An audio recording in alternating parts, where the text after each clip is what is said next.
द्वंद्व कहां तक पाला जाए, युद्ध कहां तक टाला जाए, तू भी है राणा का वंशज, फेंक जहां तक भाला जाए, फेंक जहां तक भाला जाए। तो कैसे हैं मेरे लाडलों, आशा करता हूं स्वस्थ होंगे, मस्त होंगे और गर्मी की छुट्टियों का आनंद ले रहे होंगे। मैं आपके साथ बना हुआ हूं क्लास 8 की मैथ्स को लेकर, जिसके 2 चैप्टर अपन कंप्लीट कर चुके हैं। फर्स्ट चैप्टर परिमेय संख्याएं, दूसरा चैप्टर एक चर वाले रैखिक समीकरण, और हम तीसरे चैप्टर पर बने हुए हैं चतुर्भुजों को समझना, जिसकी एक्सरसाइज 3.1 और 3.2 अपन कर चुके हैं कंप्लीट। और आज हम पढ़ने वाले हैं एक्सरसाइज नंबर 3.3 को, जिसमें क्या समझेंगे, आइए चलते हैं हम अपनी एक्सरसाइज नंबर 3.3 के ऊपर, जिसका पहला सवाल ये रहा आपकी स्क्रीन के ऊपर। पहला सवाल कहता है एबीसीडी एक समांतर चतुर्भुज है, एबीसीडी एक समांतर चतुर्भुज है, प्रत्येक कथन को परिभाषा या प्रयोग किए गए गुण द्वारा पूरा कीजिए। ये आपके सामने एक डायग्राम बना हुआ है जो एक समांतर चतुर्भुज है। आपको इसको कंप्लीट करना है, फिल इन द ब्लैंक्स है, इसको पूरा कंप्लीट करना है। इसके नियमों को बारे में जानकारी देते हुए तो हम समझेंगे कि पहले समांतर चतुर्भुज क्या होता है। एक तो इसके नाम से ही पता चलता है गुरुजी, जैसे हमने एक समांतर चतुर्भुज बना दिया यहां पर, ये रहा हमारा एक समांतर चतुर्भुज जिसका नाम हमने लिख दिया ए बी सी डी। क्या नाम लिख दिया मेरे लाडलो, ए बी सी डी लिख दिया।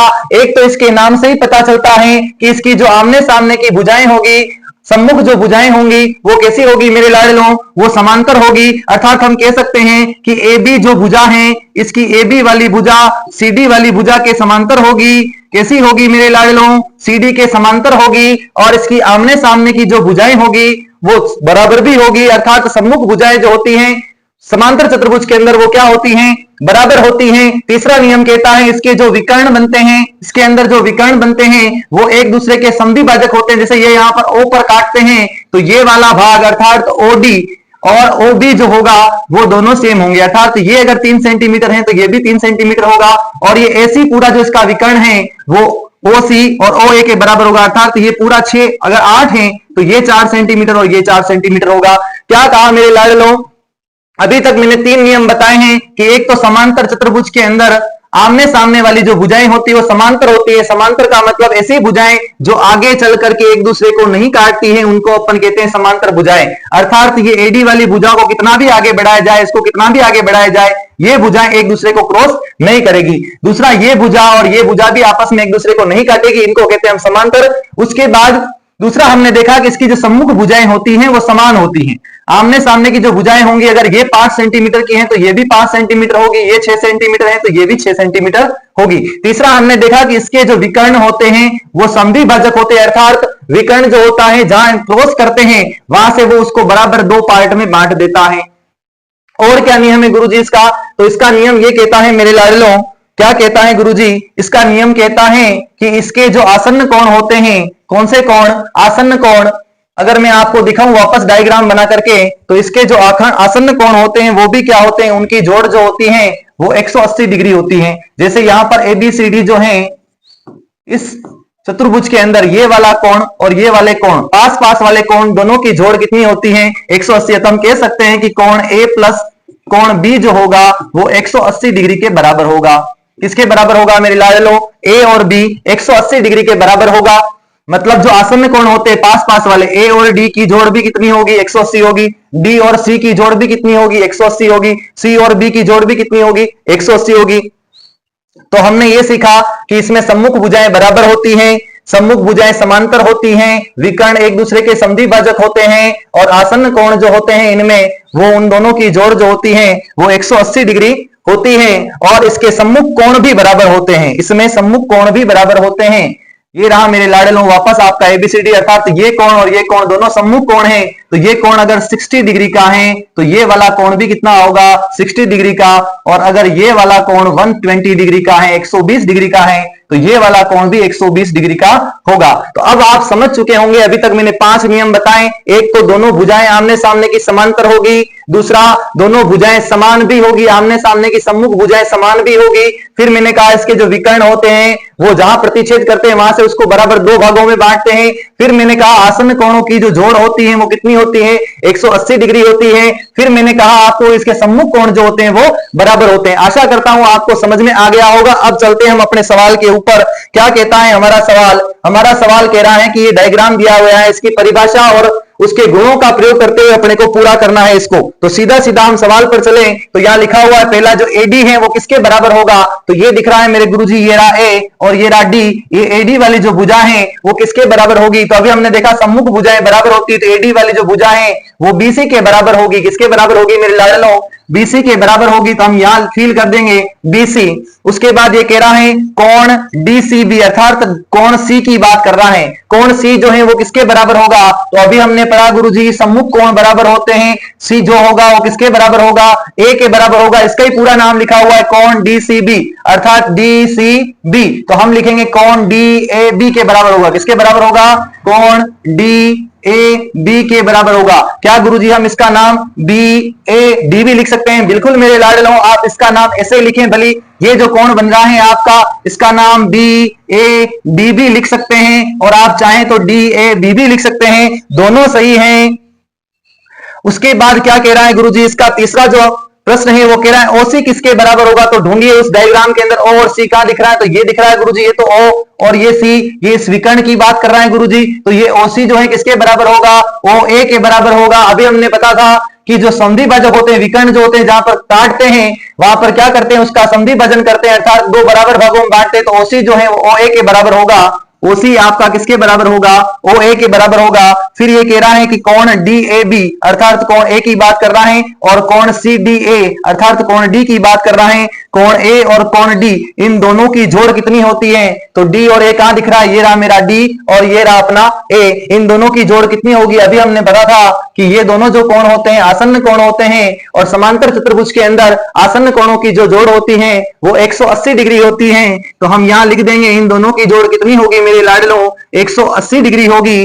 बढ़ते हैं हम अपने दूसरे सवाल की तरफ।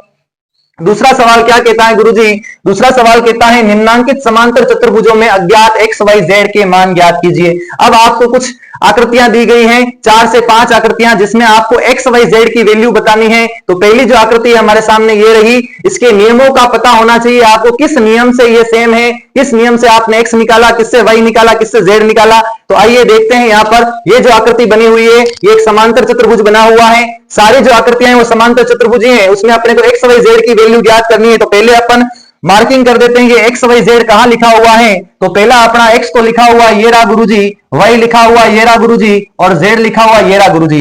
अब आपको बताना है एक्स कितने डिग्री का होगा, वाई कितने डिग्री का होगा, जेड डिग्री कितने डिग्री का होगा और क्यों होगा, ये भी आपको बताना है। तो हम लिखेंगे गुरुजी सबसे पहले तो ये वाई जो होगा वो 100 डिग्री का होगा, क्योंकि आपने कहा था कि सम्मुख कोण क्या होते हैं, बराबर होते हैं। तो आप कह सकते हैं वाई, ये बी वाला कोण जो है वो अगर 100 डिग्री का है तो डी वाला भी कितने डिग्री का होगा, 100 डिग्री का हो जाएगा। तो हम कह सकते हैं यहां पर सबसे पहले हल लिखेंगे, हल में लिखेंगे सबसे पहला हम लिखेंगे कि कोण बी जो है वो बराबर होगा कोण डी के।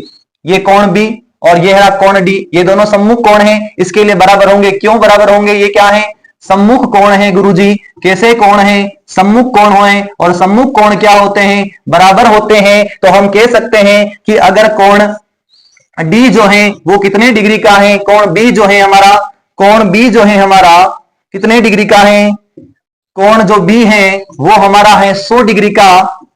तो कोण डी भी कितना हो जाएगा, 100 डिग्री का हो जाएगा। कितने डिग्री का हो जाएगा, 100। अब हम जानते हैं गुरुजी कि इसके जो आसन्न कोण होते हैं उन दोनों की जोड़ कितनी होती है, तो उन दोनों की जोड़ 180 डिग्री होती है। ये हमने देखा था कि समांतर चतुर्भुज के अंदर इसकी और इसकी जोड़ कितनी होनी चाहिए, 180 डिग्री होनी चाहिए। तो हम लिख सकते हैं कि कोण ए प्लस कोण बी बराबर होना चाहिए 180। अब अपने पास बी की वैल्यू तो है, कोण ए का पता नहीं, तो कोण ए रहने दो, बी की वैल्यू है हमारे पास 100 डिग्री बराबर में 180 डिग्री, और हमें चाहिए कोण ए, तो कोण ए को यहीं रहने देंगे बराबर में 180। पहले से यहाँ लिखा हुआ है 100 जो है साइड चेंज करेगा तो माइनस का हो जाएगा 100। तो यहां अपने पास कोण ए की जो वैल्यू आएगी 180 माइनस 100, ये बचेगा अपने पास 80 डिग्री का, और कोण ए जो आ गया अपने पास 180 डिग्री। अब हम जानते हैं ये कैसे हुआ था, तो आपको पता होना चाहिए आसन्न कोण है। कौन से कोण है, ये आसन्न कोण है, इसके कारण इनकी जोड़ कितनी होगी, 180 डिग्री होगी। उसके बाद आपको पूछा है कोण एक्स कितना होगा, हमारे पास एक वैल्यू आ गई। सबसे पहले तो किसकी वैल्यू आई, वाई की वैल्यू आई, तो वाई की वैल्यू तो आई है हमारे पास 100 डिग्री। कितनी आई है, 100 डिग्री। फिर हमने निकाली अभी कोण ए की वैल्यू, अर्थात जेड की वैल्यू जो आई है जेड की जो वैल्यू, कोण ए क्या है, जेड जहां दिया हुआ है वहां, तो जेड की जो वैल्यू आई है वो हमारी आई है 80 डिग्री। और तीसरा जो हमारे पास बचा अब एक्स है, तो हम कह सकते हैं कि जेड किसके बराबर होगा, कोण जेड जो है वो किसके बराबर होगा, कोण एक्स के बराबर होगा। क्योंकि ये कौन से कोण है, तो हम कहेंगे गुरुजी ये सम्मुख कोण है। कौन से कोण है, सम्मुख कोण है, इसके लिए ये बराबर होंगे। अर्थात जो जेड है अगर वो कितने डिग्री का है, जेड अगर 80 डिग्री का है तो ये भी कितने डिग्री का होगा, 80 डिग्री का होगा। अर्थात एक्स बराबर में हो जाएंगे 80 डिग्री। ये हमारा रहा पहली आकृति का पूरा सॉल्यूशन। अब बढ़ते हैं हम दूसरी आकृति की तरफ। दूसरी आकृति हमारे पास ये दी हुई है, इसमें भी एक समांतर चतुर्भुज दिया गया है जिसके अपने अज्ञात कोण जो है एक्स वाई जेड का पता करना है। तो हम सीधा सीधा लिखेंगे। अब ये रहा हमारा एक्स, ये रहा वाई और ये रहा जेड। इनका हमें क्या लिखना है मेरे लाडलो, इनका मान लिखना है। इनका मान क्या आएगा वो लिखना है। तो सबसे पहले हम लिखेंगे गुरुजी कि ये कोण और ये कोण दोनों की जोड़ कितनी होनी चाहिए। तो आप कहेंगे गुरुजी इन दोनों की जोड़ 180 होनी चाहिए। मतलब आप कहेंगे कोण डी प्लस कोण जो ए है अपना, उसकी जोड़ होनी चाहिए 180 डिग्री। और क्यों होनी चाहिए, क्योंकि ये कौन से कोण है, आसन्न कोण है। कैसे कोण है, आसन्न कोण है। तो इनकी जोड़ कितनी होनी चाहिए, 180 डिग्री होनी चाहिए। अब अपने पास कोण डी जो है वो दिया हुआ है 50 डिग्री का, प्लस में अपने पास दिया हुआ है कोण ए जिसकी वैल्यू हमें पता नहीं है, बराबर में कितना हो जाएगा 180। जो कोण ए है हमारी उसकी वैल्यू नहीं है, अर्थात एक्स पकड़ लेते हैं, यहाँ एक्स लिखा हुआ है तो यहां लिख देंगे हम कोण ए जो है हमारा कितना है, एक्स है। अब अपने को एक्स की वैल्यू निकालनी, तो एक्स यहीं रह जाएगा। 180 में से ये 50 प्लस के इधर आकर के हो जाएंगे माइनस के 50। तो ये एक्स की जो वैल्यू आएगी अपनी वो कितनी आ जाएगी, 130 आ जाएगी गुरुजी। ये एक्स जो है वो कितने डिग्री का है, 130 डिग्री का है। अब ये कोण 130 डिग्री का है तो इसके सम्मुख कोण भी इसके बराबर होगा। अर्थात हम कह सकते हैं कोण एक्स बराबर कोण वाई, एक्स बराबर वाई बराबर कितना हो जाएगा 130 डिग्री। और ऐसा क्यों हो जाएगा गुरुजी, क्योंकि ये कौन से कोण है, सम्मुख कोण है। कैसे कोण है, सम्मुख कोण है। इसके लिए हम लिख सकते हैं कि x बराबर y बराबर कितना हो जाएगा 130। अर्थात y की वैल्यू भी क्या हो जाएगी 130 डिग्री हो जाएगी गुरुजी।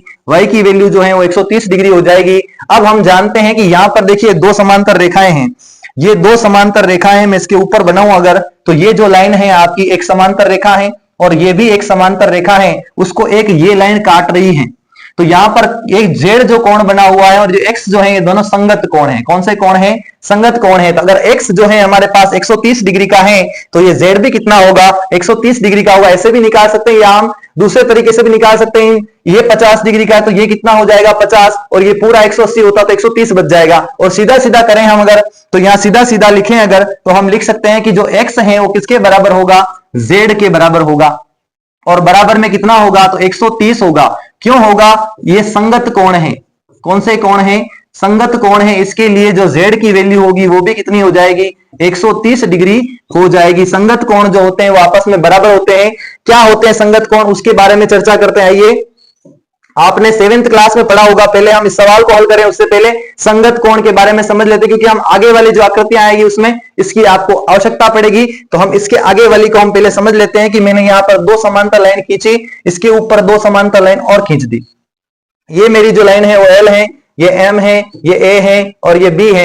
यहां पर दो समांतर लाइनें ऐसी हैं, दो समांतर लाइनें ऐसी हैं जो आपस में एक दूसरे को प्रतिच्छेद कर रही है। अब यहां पर एक कोण बन रहा है गुरुजी और यहां पर एक कोण बन रहा है। ये दोनों जो कोण है वो संगत कोण है। कैसे कोण है, संगत कोण है। अर्थात अगर ये कोण 60 डिग्री का होगा तो ये कोण भी कितने डिग्री का होगा, 60 डिग्री का होगा। उसके बाद मैं यहां लिखूं कि ये जो वाला कोण है, ये वाला, ये अगर 120 डिग्री का है, ये कोण अगर 120 का, जिसके सामने वाला, ये शीर्षाभिमुख कोण होते हैं, आमने सामने मुंह वाले, जो एक ही शीर्ष पर टच होते हैं जिनके सिर, उनको कहते हैं शीर्षाभिमुख कोण। अगर ये 120 डिग्री का है तो इसके सामने वाला ये भी 120 डिग्री का हो जाएगा।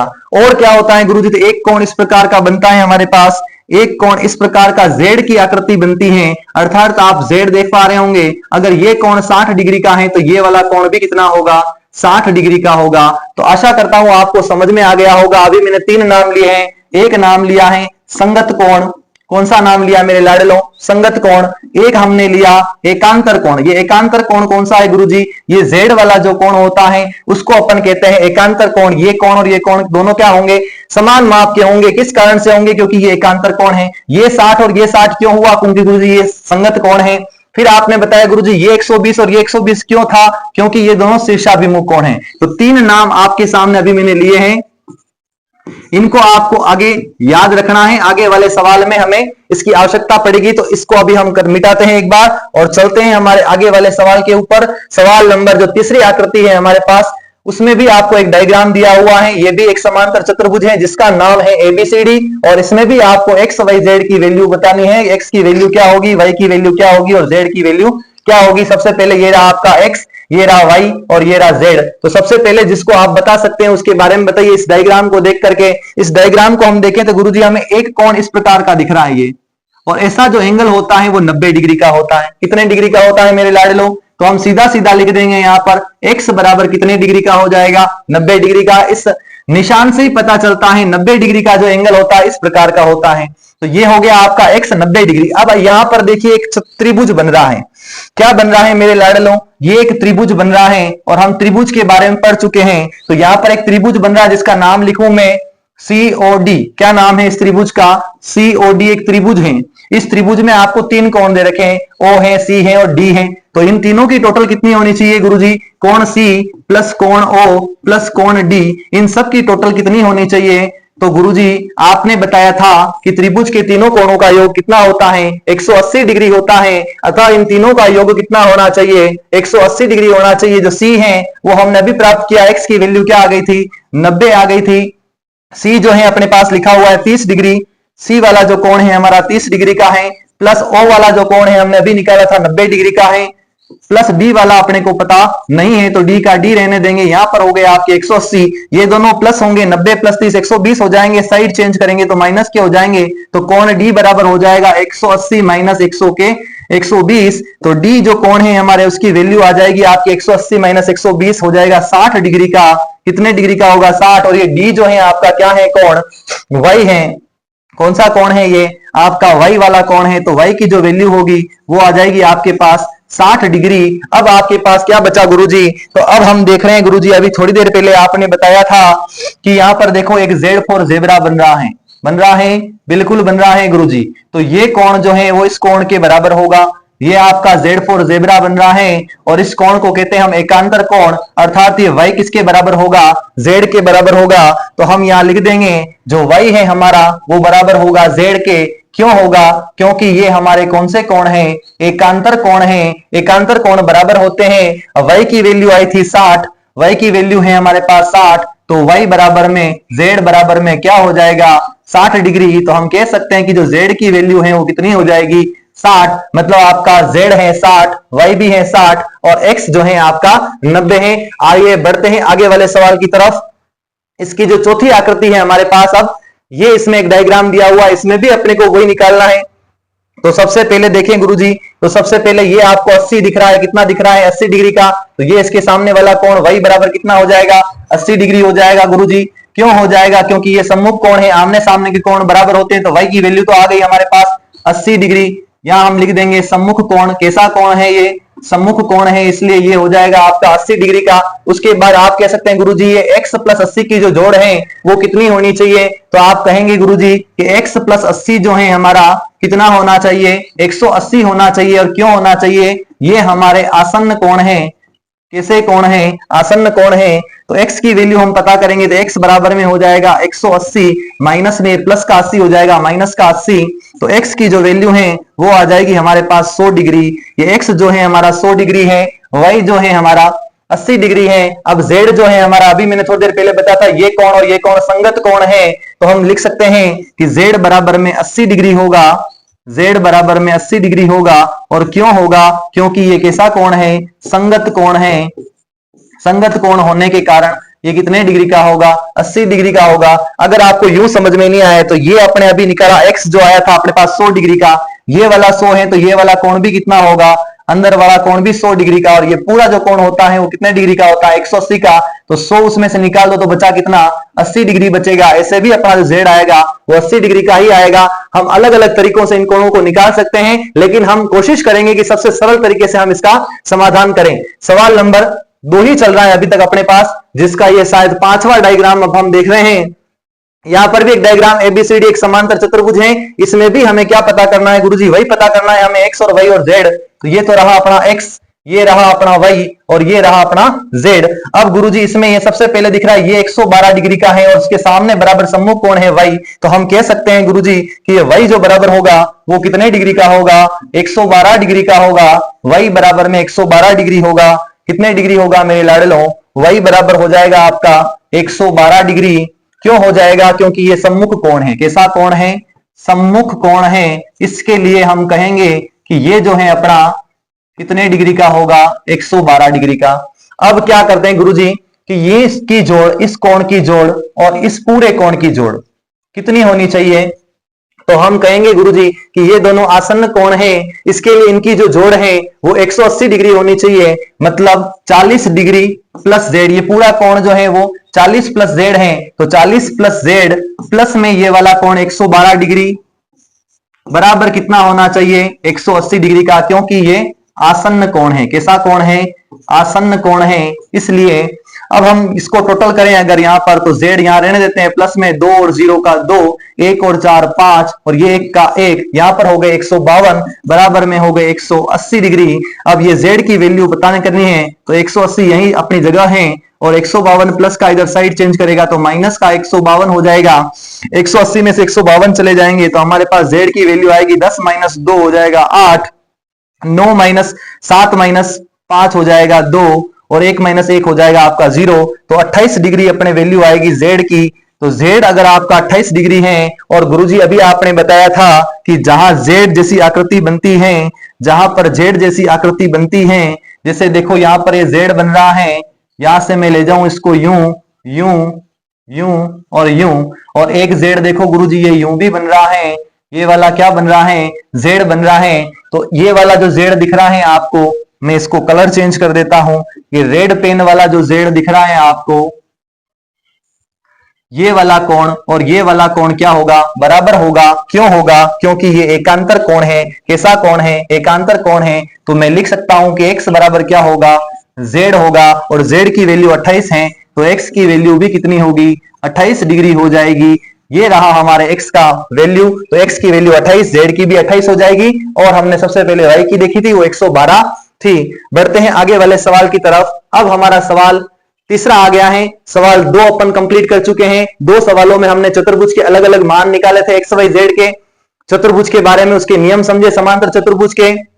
अब तीसरे सवाल में क्या है, देखिए सवाल नंबर 3 कहता है क्या एक चतुर्भुज एबीसीडी समांतर चतुर्भुज हो सकता है यदि उसमें d प्लस बी बराबर 180 हो, AB बराबर CD बराबर तो 8 हो, और AD 4 सेंटीमीटर हो, कोण A 70 डिग्री का और कोण C 65 डिग्री का। तो हम एक कच्ची आकृति बना लेंगे। इसके लिए हमने एक आकृति बना ली गुरुजी, ये रही हमारी आकृति, ये हमने लिख दिया A, ये हमने लिख दिया B, ये रही गुरुजी हमारी आकृति, ये हमारा B है, ये A है, ये हमारा C है, और ये हमारा रहा D। अब ये कह रहा है सबसे पहले कि जो D प्लस B है वो 180 हो सकता है क्या, तो ये तो है आपका D और ये है आपका B। हमने पढ़ा था कि सम्मुख कोण जो होते हैं वो बराबर होते हैं, मतलब अगर ये 120 डिग्री का है तो ये भी 120 डिग्री का होगा। अब अगर ये 120 डिग्री और ये भी 120 डिग्री, इन दोनों की टोटल जो होगी वो 240 हो जाती है, जबकि ये कह रहा है यहाँ पर कि ये 180 डिग्री होगा कि नहीं होगा, तो ऐसा जरूरी नहीं है। लेकिन अगर अपन एक और बात करें, जैसे आयत ले लूं मैं अगर आपके सामने एक, ये भी हमारा एक समांतर चतुर्भुज होता है, तो इसमें ये वाला कोण और ये वाला कोण जो बनेगा, अर्थात ए बी सी डी में एक आकृति, यहाँ पर समांतर चतुर्भुज ही, आयत भी एक, तो यहाँ पर बी और डी, क्योंकि आयत में सभी कोण 90 डिग्री के होते हैं, तो ये भी 90 होगा और ये भी 90 होगा, तो डी और बी की जो जोड़ है यहाँ पर 180 डिग्री होगी। तो आप यहां लिखेंगे इसके हल के अंदर, आयत और वर्ग में तो ये संभव है, समांतर चतुर्भुज हो सकता है क्या, तो आयत और वर्ग है अगर तो संभव है, आयत और वर्ग में ऐसा संभव है, अन्य समांतर चतुर्भुज में नहीं। अर्थात सब में, सभी समांतर चतुर्भुज में ऐसा नहीं होगा कि b प्लस डी जो होगा आपका 180 डिग्री होगा। उसके बाद तो हम ये कह सकते हैं कि ये हो भी सकता है, ऐसा समांतर चतुर्भुज हो भी, नहीं भी हो सकता है। उसके बाद दूसरा है AB बराबर CD बराबर 8 सेंटीमीटर है। ये कह रहा है AB और CD जो है 8 सेंटीमीटर, AB ये रही 8 सेंटीमीटर और CD जो है वो रही 8 सेंटीमीटर, CD ये 8 सेंटीमीटर, बिल्कुल बराबर गुरुजी, आमने सामने की भुजाएं बराबर है। AD बराबर 4, ये रहा आपका AD 4 कर दिया हमने, और BC बराबर 4.4, यहां हो गई आपकी गड़बड़, ये आमने सामने की भुजाएं बराबर नहीं है, तो ये समांतर चतुर्भुज नहीं हो सकता है। तो दूसरे वाले में आप लिखेंगे नहीं हो सकता है, दूसरे वाले में क्या लिखना है, नहीं हो सकता है। और क्यों नहीं हो सकता है, तो आप लिखेंगे सम्मुख भुजाएं बराबर नहीं है। क्या लिखेंगे, सम्मुख भुजाएं, सम्मुख भुजाएं बराबर नहीं है, इसलिए ये समांतर चतुर्भुज संभव नहीं है। उसके बाद कह रहा है कोण ए 70 डिग्री का हो, तो यहां कोण लिखा ए अपन कर देते हैं 70 डिग्री। उसके बाद कोण सी जो है 65 डिग्री का है, ये कोण सी आ रहा है, ये 65 डिग्री का है, तो ऐसा संभव नहीं है, क्योंकि सम्मुख कोण भी समांतर चतुर्भुज में क्या होते हैं, बराबर होते हैं। तो हम कह सकते हैं कि ये भी संभव नहीं है, तो हम तीसरे वाले में भी लिखेंगे यहां पर संभव नहीं है, संभव नहीं है, या ऐसा समांतर चतुर्भुज नहीं हो सकता है। क्या लिखना है यहां पर, ये हो भी सकता है, आयत और वर्ग के केस में होगा ऐसा, लेकिन अन्य समांतर चतुर्भुज में नहीं होगा। और दूसरे वाले केस में ऐसा कोई आपके समांतर चतुर्भुज आप नहीं बना सकते हो जिसमें एक भुजा 4 सेंटीमीटर हो, एक 4.4 हो, एक कोण सम्मुख कोण 70 हो, दूसरा 65 हो, ऐसा भी आप नहीं बना सकते हो। ये रहा हमारा सवाल नंबर 3। बढ़ते हैं सवाल नंबर 4 की तरफ। आशा करता हूं आपको समझ में आ रहा होगा। हमारा सवाल नंबर 4 क्या कहता है, सवाल नंबर 4 कहता है कि एक चतुर्भुज की कच्ची आकृति खींचिए। एक चतुर्भुज बनाना है आपको कच्चा, जो समांतर चतुर्भुज न हो, समांतर चतुर्भुज नहीं बनाना है, परंतु जिसके दो सम्मुख कोणों की माप बराबर हो, दो आमने सामने के कोण बराबर होने चाहिए, कोई भी दो, एक जोड़ा मतलब बराबर होना चाहिए, लेकिन वो समांतर चतुर्भुज नहीं होना चाहिए। तो आप सीधी सीधी ऐसी आकृति खींच देंगे, एक पतंग जैसी, ये हमने बना दी एक आकृति। आप कह सकते हैं ये हमने आकृति बना दी, इसका नाम है ए, इसका नाम बी, इसका नाम सी और इसका नाम है डी। ये एक समांतर चतुर्भुज नहीं है, क्योंकि इसमें जो भुजाएं हैं वो समांतर नहीं है। मतलब ये सामने, इसके सामने की भुजा ये है, इसके सामने की भुजा ये आपस में काटेगी, छोड़िए छोटी है, भुजाएं की साइज जो है छोटी है, और ये वाली भुजा इसकी क्या है, बड़ी है। जैसे ये अगर 2 सेंटीमीटर है तो ये 4 सेंटीमीटर है, अब ये 2 है 4 है तो समांतर हो ही नहीं सकता है। ये ऊपर वाली भुजाएं छोटी है, ये वाली भुजा पतंग जो होती है एक साइड से छोटी होती, थोड़ी बड़ी होती है, तो ये 2 है ये 4 है, तो ये आमने सामने की जो भुजाएं हैं वो बराबर नहीं है, मतलब ये समांतर चतुर्भुज तो नहीं है। लेकिन इसके दो जो कोण होंगे, मतलब ये कोण और ये कोण जो होगा, इसका क्या होगा, समांतर होगा। तो आपको लिखना क्या है, तो यहां पर लिखना है आपको समांतर चतुर्भुज नहीं है, तो आप लिखेंगे ए बी सी डी, समांतर चतुर्भुज नहीं है, बिल्कुल नहीं है साहब। परंतु यहां पर कोण ए जो है वो बराबर है आपके कोण सी के। कोण ए और कोण सी क्या है, बराबर है। तो हम कह सकते हैं कि आपको जो बनाने को बोला था ये डायग्राम, परंतु जिसके दो सम्मुख कोणों की माप बराबर हो, तो ये दोनों सम्मुख कोण जो है इसके बराबर हैं। बढ़ते हैं नेक्स्ट सवाल की तरफ। अगला सवाल हमारा जो है, किसी समांतर चतुर्भुज के दो आसन्न कोणों का अनुपात 3:2 है, तो समांतर चतुर्भुज के सभी कोणों का मान निकालिए। तो एक कच्चा चित्र बना लेते हैं हम। ये रहा हमारा एक समांतर चतुर्भुज। अब ये कह रहा है कि इसके जो दो आसन्न कोण है उनका अनुपात 2:3 है, मतलब इसका अनुपात अगर 2 है तो ये वाला 3 है। नाम लिख दिया मैंने, ये वाला ए है, ये वाला बी है, ये वाला सी है और ये वाला डी है। यहां पर जो आसन्न कोण है वो ए और बी है, जिसमें 2:3 में है। अगर ये इसका अनुपात 2 है तो वो 3 है, तो अपन मान लेते हैं ये 2x है। ए वाला कोण 2x है और ये वाला कितना है, 3x है। अब अपने को बताने हैं सारे कोण, जो सारे कोण होंगे वो कितने होंगे। तो एबीसीडी के अंदर अपन लिखेंगे समांतर चतुर्भुज एबीसीडी में कोण ए प्लस कोण बी जो है कितना होना चाहिए, तो हम कहेंगे गुरुजी 180 डिग्री होना चाहिए। कोण ए और कोण बी दोनों आसन्न कोण हैं, इनकी जोड़ कितनी होनी चाहिए, 180 डिग्री होनी चाहिए। तो हमने माना था कि कोण ए जो है वो 2x है और कोण बी जो है वो 3x है। कोई भी चीज राशि आपको अगर अनुपात में दी है तो उसके पीछे x रख देंगे, जिससे अपन वो x की वैल्यू निकाल करके कोण का मान बता सके। तो a जो है हमारा 2x है प्लस b जो है हमारा 3x है, बराबर में हो गया 180 डिग्री। 2x और 3x हो गए हमारे 5x, बराबर में 180 डिग्री। x की वैल्यू पता करनी है, 5 अपनी साइड चेंज करेगा, गुणे में है भाग में हो जाएगा।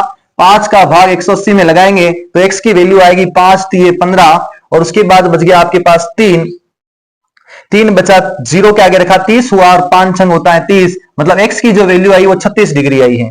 अब आपको बताना है कोण a कितना है, तो कोण a बराबर हो जाएगा आपका, x की वैल्यू 36 है क्योंकि कोण x अपना है 2x, तो ये हो जाएगा आपका 2 इंटू 36, कितना हो जाएगा 2 इंटू 36, और 2 इंटू 36 जो होता है आपका 72 होता है। तो यहां पर पहला उत्तर आ जाएगा अपना कोण a जो है वो 72 है। अगर ये वाला कोण अपना कितना आ गया 72 है, तो a बराबर में कोण कौन सा होता है गुरुजी सामने वाला, तो कोण c भी कितना होगा 72 डिग्री। अब ये b वाला जो अपने पास आया है कोण b जो है अपना 3x माना था, तो x का गुणा 3 से कर देंगे, x की वैल्यू 36 आई है तो 36 का गुणा अपन कर देंगे 3 से, तो ये अपने पास आया 6 तिया 18 का 8, हासिल 1 3 तिया 9 और 1 10, 108 डिग्री का होगा। मतलब b अगर 108 डिग्री का है तो डी भी कितना होगा 108 डिग्री का। तो हम कह सकते हैं कोण b बराबर कोण d बराबर कितने डिग्री का 108 डिग्री का होगा।